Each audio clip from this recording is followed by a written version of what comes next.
It feels like the most obvious rule in investing, right? Find a great company, buy its stock, and you're going to do well. It's simple, it's intuitive, it's probably what most of us were taught.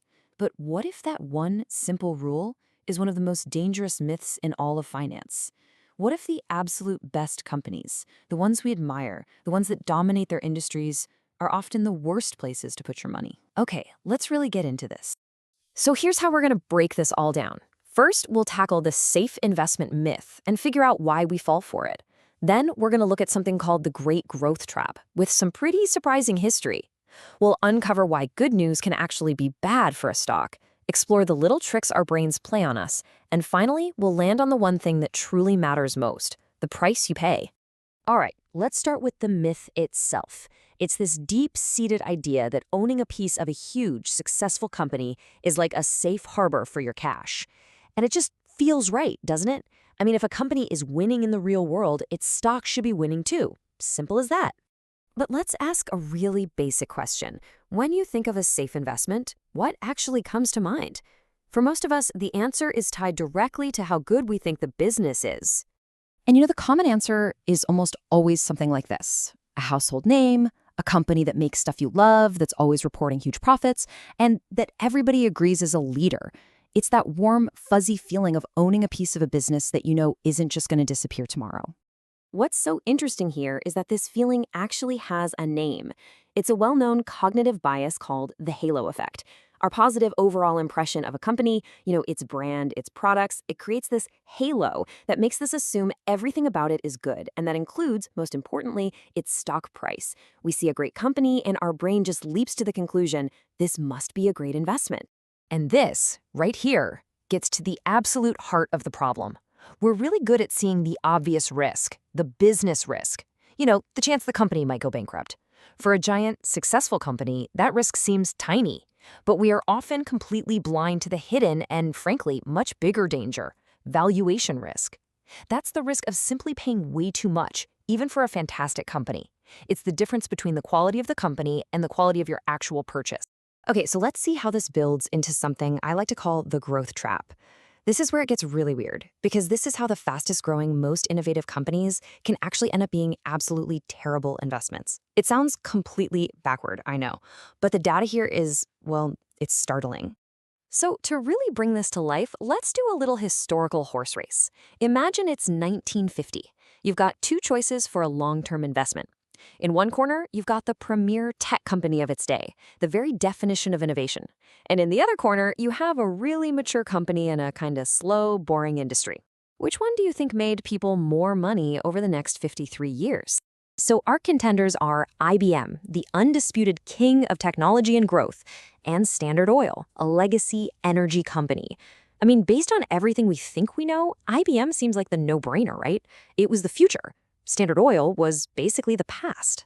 But the results, well, they're pretty shocking. Look at this. IBM was, by far, the better business. It grew its profits way faster. And yet, Standard Oil was the better investment. It actually delivered a higher return. How is that possible? Well, the answer is right there in the price tag. That PE ratio, which is basically what people were willing to pay for the company's profit, was more than double for IBM. All that excitement created a price so high it acted like a giant anchor, dragging down the returns for decades. Now, you might be thinking, okay, but the IBM thing, that sounds like a one-off, a fluke. Well, it's not. Market history is just littered with these cautionary tales of investors paying for perfection and then getting absolutely punished for it, sometimes for decades. So back in the early 1970s, there was this group of stocks they called the Nifty 50. These were the can't-miss companies at the time. We're talking Coca-Cola, Disney, Polaroid. The idea was that they were so great, you could buy them at literally any price and just never sell. Well, by 1972, their price tags had soared to an average of 42 times what they were earning, more than double the rest of the market. And when the bear market hit in '74, these supposedly safe stocks were just annihilated. Many fell over 70%. The companies were fine, but the investments were a total disaster for anyone who bought near the top. Okay, let's fast forward to a more recent bubble. In March of 2000, Cisco Systems, the company that basically built the plumbing of the internet, was for a moment the most valuable company in the world. An objectively fantastic business, but just look at its valuation. At its absolute peak, investors were willing to pay nearly 200 times its annual earnings just to own a piece of it. 200. And this table tells the brutal story of what happened next. Over the next 25 years, Cisco, the business, did great. It tripled its annual revenue. But for an investor who bought at that peak in 2000, their return was zero. Nothing. A quarter of a century of waiting just to get back to where they started, all because the starting price was just impossibly high. The business grew, but the investment went absolutely nowhere. And it wasn't just Cisco. From 2000 to 2015, Microsoft's business was on fire. Revenue and profits grew over 300%. But the stock price, it actually fell by 31%. The company spent 15 years just trying to grow into the impossible hype that was baked into its stock price way back in 2000. So we've seen the history. Now let's dig into the mechanics of why this happens. This isn't magic, it's just math. And it really all boils down to two key ideas: expectations and valuation. So first, there's something called the expectations treadmill. See, stock prices don't really reflect the present. They reflect what everyone thinks is going to happen in the future. So when a company is known to be great, everyone already expects it to do well. So if the market expects, say, 15% growth, and the company delivers exactly 15% growth, well, the stock price often does nothing. The good news was already priced in. To make the stock go up, the company has to constantly run faster and faster, beating ever higher expectations. It's exhausting. And the second piece of this puzzle is even more important. It's what happens when all that hype finally starts to fade. Just look at this simple example. A company earns $1 per share, but investors are so excited they'll pay 50 times that, making the stock $50. 5 years later, the company has done brilliantly, doubled its earnings to $2. But now, the excitement's gone. People are only willing to pay 25 times earnings.